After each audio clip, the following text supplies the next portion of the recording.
குழுக்களின் பிரதிநிதிகள், பாராளுமன்ற உறுப்பினர்களே, இந்த நாட்டு மக்களே, மானம் காத்த வீரத்தமிழன் இருந்தால் தலைவன் இல்லையேல் இறைவன் என போற்றப்படுகின்ற அன்புக்கும் மதிப்புக்கும் உரிய மேதகு அவர்களுக்கும் அவர் காட்டிய வாழ்வில் உயிரை துச்சமென மதித்து என் இனத்தின் மானம் காத்த வீரமறவர்களுக்கும் அதேபோல் இதுவரை காலமும் நடந்த இந்த கோர யுத்தத்தால் பாதிக்கப்பட்ட உயிரிழந்த சகல முஸ்லிம் சிங்கள தமிழ் இளைஞர்களுக்கும் முக்கியமாக ரோகண விஜயவீர மற்றும் அவர்களுடைய தோழர்களுக்கும் எனது வீர வணக்கத்தையும் அஞ்சலியையும் தெரிவித்துக் கொள்கிறேன். இட் இஸ் வித் நான் மிக நன்றியுடன் இருக்கின்றேன். எனக்கு இருக்கும் பொறுப்புடன் வடமாகாண மக்களை பிரதிநிதித்துவப்படுத்தி இந்த சபைக்கு நான் வந்திருக்கின்றேன். தமிழ் தலைவர்கள், மேலகு என அழைக்கப்படும் சகோதரிகள் அவருடைய உயிரை துச்சமாக மதித்து இழந்ததற்கு நான் அவர்களை இந்த இடத்தில் நான் ஞாபகப்படுத்துகின்றேன். அவர்கள் சமாதானம் சமத்துவத்தை அடைவதற்கு அவர்கள் ஆற்றிய தொண்டையிட்டு நான் பாராட்டுகின்றேன்.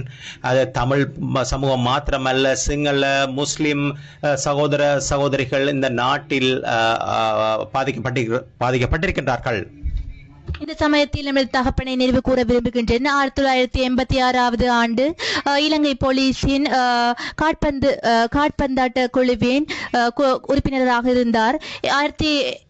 1983 ஆண்டு அந்த காலத்தில் ஏற்பட்ட நிலைமை காரணமாக நாங்கள் யாழ்ப்பாண மாவட்டத்திலிருந்து வெளியேற இருந்தது. அதாவது 2 தசாப்தங்களாக நான் LTT அமைப்பில் கடமையாற்றி இருந்தேன். அவர் பதவிய வைத்தியசாலையில் இருந்து வலுக்கட்டாயமாக அகற்றப்பட்டார். தமிழ் மக்கள் படுகொலை செய்யப்படும் போது அவர் வைத்தியசாலையில் கட்டிலில் இருந்து கொண்டிருந்தார். அவர் அந்த இடத்தில் இருந்து காணாமல் போயிருந்தார். எனவே நான் உண்மையை பேச வேண்டி இருக்கின்றது. என்னை மன்னித்துக் கொள்ளுங்கள்.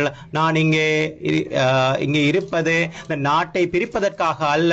ஒற்றுமை இந்த நாட்டில் சமாதானம் நிலவ வேண்டும். அதற்காகத்தான் நாங்கள் வேண்டிக் கொள்கின்றோம். நாங்கள் அனைவரும் சேர்ந்து இந்த நாட்டில் செயற்பட வேண்டும். எந்தவித பிரிவினை இன்றி இந்த நாட்டை கட்டியெழுப்புவதற்கு முன் வர வேண்டும். இந்த சபைக்கான எனது பிரயாணம் இது ஒரு சமூகத்தினருக்கு ஒரு வெடிக்கப்படும் ஒரு அச்சுறுத்தல் என்று கூற முடியும்.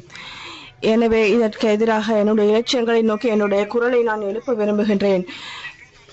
இந்த 2016-2006 ஆண்டு பல்கலைக்கழகத்திற்கு நான் ஒரு மருத்துவ பீடமானவனாக என்னுடைய அனுமதி மறுக்கப்பட்டது. அதற்கு பின்னர் 2 வருடங்களாக எனக்கு பல்கலைக்கழகத்துக்கான அனுமதி கிடைக்கவில்லை. 2015 ஆண்டு தான் நான் பட்டதாரியாக முடிந்தது. எனினும் நான் எதிர்க்கட்சி உறுப்பினராக வந்துள்ளேன். இதற்காக நான் முன்னாள் பாராளுமன்ற உறுப்பினர் சுமந்திரனுக்கு நன்றி தெரிவித்துக் கொள்ள விரும்புகின்றேன். கலுபோவிலை பொதுநா வைத்தியசாலையில் ஒரு மருத்துவ நிர்வாக அதிகாரியாக எனக்கு பதவியாற்ற கிடைத்தது. அப்பொழுது பல ஊழல் மோசடிகள் இடம்பெற்றதை நான் கண்டறிந்தேன். அதே போன்று நான் வைத்தியசாலையின் பல வைத்தியசாலையின் பணிப்பாளர்களாக நான் பணியாற்றி உள்ளேன். ஊழல் நடவடிக்கைகள் தொடர்பாக நான் பல கருத்துக்களை 19 நாட்களுக்குள் என்னால் வெளியிட முடிந்தது. அப்பொழுது பல வைத்தியசாலையில் இடம்பெற்ற ஊழல் மோசடிகள் தொடர்பில் நான் வெளிப்படுத்தினேன். அதாவது இது ஒரு அரசியல். இதற்கு எதிரானவர்கள் இதற்கு எதிராக கண்டித்தார்கள். பாராளுமன்றம் சுயாதீனமாக செயற்படும் என்று நான் நம்புகின்றேன். எனக்கு தெரியும் இதனால் இவர்கள் பொறுப்பு கூறுவார்கள், அனைவருக்கும் சமத்துவத்தை வழங்குவார்கள் என நம்புகின்றேன். கடந்த காலங்களில் ஏற்பட்ட கடுமையான காயங்கள் எங்களுக்கு இருக்கின்றது. அவற்றை நாம் நிவாரணம் தேட வேண்டும். எமக்கு மிகவும் ஒரு சோகமான ஒரு துயரமான ஒரு கடந்த காலம் இருக்கின்றது. இடம்பெயர்ந்து இருக்கும் எமது சகோதரர்களுக்கு நாம் எமக்கு தேவையான உதவிகளை செய்ய வேண்டும், அவர்களை மீள குடியமர்த்த வேண்டும், அவர்களுக்கு பாதுகாப்பு வழங்க வேண்டும். அதே போன்று வடக்கு கிழக்கில் உள்ள ஆயுதம் தாங்கிய இராணுவ வீரர்கள் இருக்கின்றார்கள். எனவே நல்லிணக்கம் என்ற பேரில் அதற்கு நாம் தீர்வு காண வேண்டும்.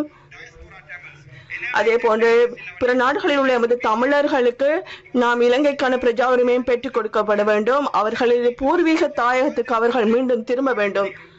இந்த நாட்டில் உள்ள அனைத்து இனங்கள், சிங்களவர்கள், முஸ்லிம்கள், இந்திய வம்சாவளி தமிழர்கள் அனைவரும் முன்னுரிமை வழங்கப்படும் வகையில், ஒருவரும் பாதிப்புக்குள்ளாத வகையில் அனைவருக்கும் சமத்துவம் வழங்கப்பட வேண்டும்.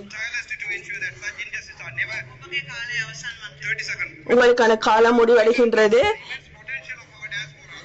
எமது டயஸ்போராக்களுக்கு நாம் அர்ப்பணிப்புடன் செயற்படுத்தப்பட வேண்டும். அவர்கள் எமது நாட்டுக்கு மீண்டும் செயற்படுத்தப்பட வேண்டும். அவர்களுடைய முதலீடுகளுக்கு நாம் வழிவகுக்க வேண்டும். எமது பிரஜா உரிமைகளுக்கு ஒரு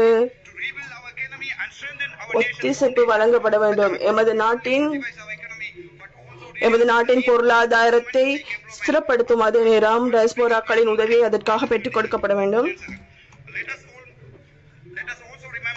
நாங்கள் இன்னும் ஒரு விடயத்தை நினைவு கூற வேண்டும். அதாவது நாட்டில் இடம்பெற்ற இன பிரச்சனை காரணமாக பலர் இடம் பெயர்ந்து இந்தியாவில் இருக்கின்றார்கள். அவர்கள் மீண்டும் நாட்டுக்கு திரும்ப வேண்டும். அவர்களுக்கு தேவையான உதவிகளை நாம் செய்ய வேண்டும். இந்த இன பிரச்சனை காரணத்தினால் பாதிக்கப்பட்ட அனைவருக்கும் இந்த அரசாங்கம் உதவி செய்ய வேண்டும். தமிழ் மக்கள் பாரிய துன்பங்களுக்கு முகம் கொடுத்துள்ளார்கள். இந்த புதிய அரசாங்கம் நாட்டில் பாரிய மட்டத்தை ஏற்படுத்தியுள்ளது. நாங்கள் பல சுயாதீன குழுக்களுக்கூடாக பாராளுமன்றத்துக்கு பலர் சமூகம் அளிக்கக்கூடியதாக உள்ளது. எனவே அனைத்து இனங்களையும் பிரதிநிதித்துவப்படுத்தும் வகையில் சிங்களர்கள், தமிழர்கள், முஸ்லிம்கள் உள்ளிட்ட அனைவரும்